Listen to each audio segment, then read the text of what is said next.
Hello and welcome back to another episode of Vehicle Highlights at the Garage. With me today is local car collector, vehicle owner, and fellow board member Richard Morrison. Richard, how are you doing today? Just great. Glad to be here. All right, well, I'm glad to have your car here. This is a Ford Model T and a pretty early one at that, correct? Yes, it is. It's 1913.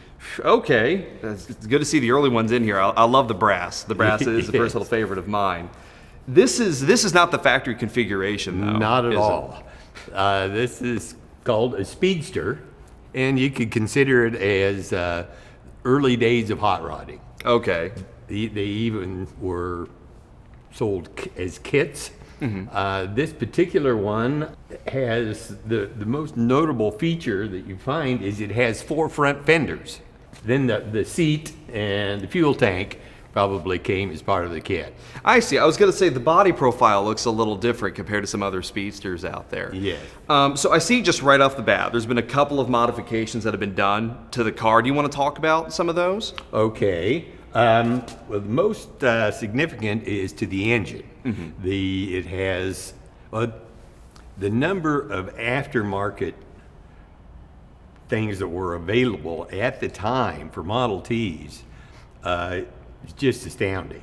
Mm-hmm. I have a book about that thick that there's nothing but ads for Model T accessories. Okay.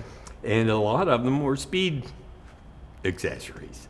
And one of the more popular ones was a cylinder head that would convert it from valves on the side of the engine to valves overhead, which would make it breathe better, mm-hmm. produce more power.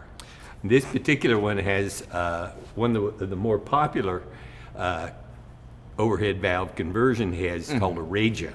Rajo head. It's made in Racine, Wisconsin. That's where the Ray comes. Racing, Wisconsin. Yes. Couldn't find a more fitting place. And was it to apply that power? See, there's some wire wheels on there as well, and yeah, actually the wire wheels are I put on it. Okay. But they are reproductions of ones that were available at the time.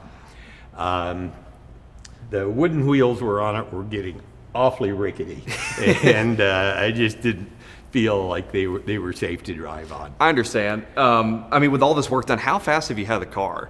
About 60.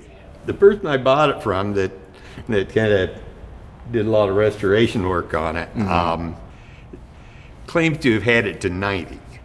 I'm not going to challenge his record. 40 in a stock Model T is sketchy enough. This car, sitting up there, so exposed and so on, is scary fast. Well, it's great to see some old examples of hot rod speed, just how folks gathered some of those parts together, what they could with what budget they did, and to contend with some of the heavy hitters of the time. Yeah. Well, Richard, it was a pleasure getting to see you here. Hey, it's a pleasure to have this lovely piece of history in the museum. Once again, this is Matt Miller-Wells signing off until our next episode.